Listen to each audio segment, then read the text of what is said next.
81واں ہے جی national command and operation centre NCOC، یہ بنا تھا اپریل 2020 کے اندر۔ NAFTA stands for, NAFTA stands for, یہ ہے جی North American free trade agreement. 83 ہے glacier is a slow moving sheet of ice. 84 K2 کا دوسرا نام ہے گوڈون آسٹن، یہ ٹھیک ہے۔ 85 ہے shortcut key for page break in MS Word، control plus enter. The first network that initiated internet was ARPANET، see ٹھیک ہے۔ Change narration, he said to him thank you for your kind help. اس کو جب ہم indirect اس کا بنائیں گے تو یہ بنے گا he thanked him for his kind help. اس کی وائس بدلنی ہے، ایکٹیو پیسو کا ہے please give me your pen and take your seat, you are requested to give me your pen and take your seat, B answer ٹھیک۔ 89 ہے who discovered the force of attraction اور repulsion, یہ ہے کولم نے discover کی تھی۔ افسانہ کی زبان کا لفظ ہے فارسی، افسانہ فے اور سین آ رہا ہے اور فارسی میں بھی فے سین، ٹرک یاد رکھ لیں۔ وہ نظم جس میں صحابہ کرام کی تعریف، بزرگان دین اور اولیاء کرام کی خوبیاں بیان کی جائیں کہلاتی ہے منقبت۔ اکثر آپ نے جب یہ محافل ہوتی ہیں مساجد کے اندر، میلاد کی محفل، تو اس میں وہ نعت رسول مقبول صلی اللہ علیہ وسلم پڑھنے کے بعد وہ کہتا ہے کہ منقبت حضرت علی پڑھنے لگا ہوں۔ تو کوئی بھی نظم جس میں صحابہ کرام کی تعریف بیان کی جائے، بزرگان دین کی، اولیاء کرام کی، وہ منقبت کہلاتی ہے۔ سر آنکھوں پر بٹھانا محاورہ، اس کا مطلب بہت عزت کرنا۔ طنزیہ شاعری کس شاعر نے کی ہے؟ اکبر الہ آبادی۔ ماروں گھٹنا پھوٹے نکالنا، اس سے مراد ہے بات کا غلط مطلب نکالنا۔ بچوں کی مشہور نظم ٹوٹ بٹوٹ کس شاعر نے لکھی؟ صوفی تبسم نے۔ یہ آرزو تھی تجھے گل کے روبرو کرتے، حیدر علی آتش، ان کا شعر ہے۔ ہم اور بلبل بےتاب گفتگو کرتے۔ اچھا جی، پانی بھرنا کا مطلب ہے غلامی کرنا، اے ٹھیک ہے۔ قصیدہ لفظ نکلا ہے قصد سے۔ علامہ اقبال کا پہلا شعری مجموعہ بانگ درا۔ بیان کرنا کس شعری صنف کا جز ہے؟ یہ ہے مرثیہ۔ اور وہ پوچھے گا کہیں پہ کہ گریز جو ہے کس شعری صنف کا جز ہے؟ وہ ہے قصیدے کا۔ اچھا جی،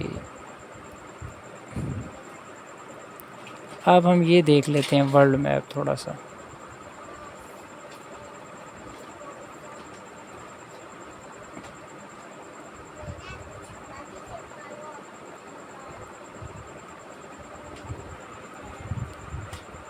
یہ دیکھیں جی، اس کے اندر ہمارے پاس جو کنٹیننٹس ہیں بر اعظم، وہ کتنے ہیں؟ 7 ہیں۔ ایشیا سب سے رائٹ سائڈ پہ ایشیا، اس کی لیفٹ سائڈ پہ یورپ ہے، نیچے افریقہ ہے۔ پھر ان کے لیفٹ سائڈ پہ اوپر نارتھ امریکہ، نیچے ساؤتھ امریکہ، نیچے رائٹ سائڈ پہ آسٹریلیا ہے، نیچے انٹارکٹیکا ہے۔ ٹھیک ہے، اردو میں ہم اسے پڑھتے ہیں ایشیا، یورپ، شمالی امریکہ، جنوبی امریکہ، افریقہ، آسٹریلیا اور انٹارکٹیکا۔ انٹارکٹیکا پہ جو ہے وہ سارا سال برف جمی رہتی ہے، کوئی آبادی نہیں ہے۔ باقیوں کے الگ الگ ممالک ہیں، ایشیا کے الگ ممالک ہیں، یورپ میں ہیں، افریقہ کے اندر، نارتھ امریکہ، ساؤتھ امریکہ اور آسٹریلیا کے اندر۔ 5 اوشنز ہیں۔ ایک ہے پیسیفک اوشن، انتہائی رائٹ سائڈ پہ پیسیفک اوشن لکھا ہے، اور بالکل لیفٹ سائڈ پہ پیسیفک اوشن لکھا ہے، کیونکہ یہ نقشہ گول ہوتا ہے، تو جب ہم اس کو اگر دیکھیں نا گلوب کی شکل کے اندر تو وہ پیسیفک اوشن آ جائے گا۔ پھر اوپر آرکٹک اوشن ہے، نیچے ساؤدرن اوشن ہے۔ ٹھیک ہے، ساؤتھ سے یاد رکھنا ہے۔ ڈائریکشنز جب بھی دیکھنی ہے تو شمال کی طرف منہ کر کے کھڑے ہونا ہے، سامنے شمال، پیچھے جنوب، دائیں طرف مشرق، بائیں طرف مغرب۔ ٹھیک ہے جی، تو اوپر آرکٹک اوشن ہے، نیچے ساؤدرن اوشن ہے۔ ایشیا کے نیچے ہے انڈین اوشن۔ یورپ، افریقہ اور نارتھ امریکہ، ساؤتھ امریکہ کے درمیان میں اٹلانٹک اوشن آتا ہے۔ ہم نے اس دن ٹرک پیچھے ایک پڑھی تھی پیسا، PAISA، Pacific, Atlantic, Indian, southern اور آرکٹک، یہ ان کی ترتیب ہے۔ ان کا سب سے زیادہ رقبہ جو ہے وہ اس کا ہے، سب سے بڑا جو ہے پیسیفک ہے، پھر اس سے چھوٹا، پھر اس سے چھوٹا، PAISA، Pacific, Atlantic, Indian, southern اور آرکٹک اوشن۔ ٹھیک ہو گیا جی۔ اب یہ ہمارے پاس ایشیا ہے،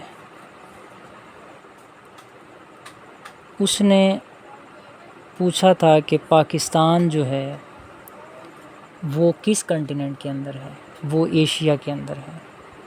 اس نے پوچھا تھا پاکستان ایشیا کے کس سائڈ پہ ہے، ایسٹ میں ہے، ویسٹ میں ہے، نارتھ میں ہے، ساؤتھ میں ہے۔ تو دیکھیں ایشیا کے یہ ویسٹ سائڈ پہ ہے پاکستان، یہ کھڑا ہے افغانستان سے نیچے، افغانستان، پاکستان، انڈیا، یہ ویسٹ کے اندر۔ امید ہے آپ کو آج والے پیپر کی سمجھ آ گئی ہوگی۔ زیادہ سے زیادہ محنت کریں، اللہ پاک آپ کو کامیاب کرے۔ جتنی بار بار پڑھیں گے، ریپیٹ کریں گے چیزوں کو، اتنی اچھی چیزیں یاد ہوں گی۔ کویسچن آپ پڑھیں، اگر 4 آپشنز آپ نہ پڑھیں، آپ کو ویسے ہی آنسر پتہ ہو تو سمجھ لیں کہ آپ کو چیزیں آنا شروع ہو جائیں گی، ہو چکی ہیں۔ تو کبھی بھی ایک دفعہ پڑھنے سے چیزیں نہیں آتی، بار بار پڑھنا پڑتا ہے، ہمت نہیں ہارتے، محنت کرتے ہیں، آخر پہ اللہ پاک کامیابی سے نواز دیتا ہے۔ سٹوریز ان لوگوں کی بنتی ہیں جو لوگ محنت کرتے ہیں، جو محنت نہیں کرتے ان کی کوئی سٹوری نہیں بنتی، انہیں کوئی نہیں جانتا۔ تو اگر آپ چاہتے ہیں کہ آپ کو نیکسٹ ویڈیوز ملتی رہیں، آپ سبسکرائب کر لیں، لائک کریں، کمنٹ کریں اور آگے شیئر کریں۔ شکریہ۔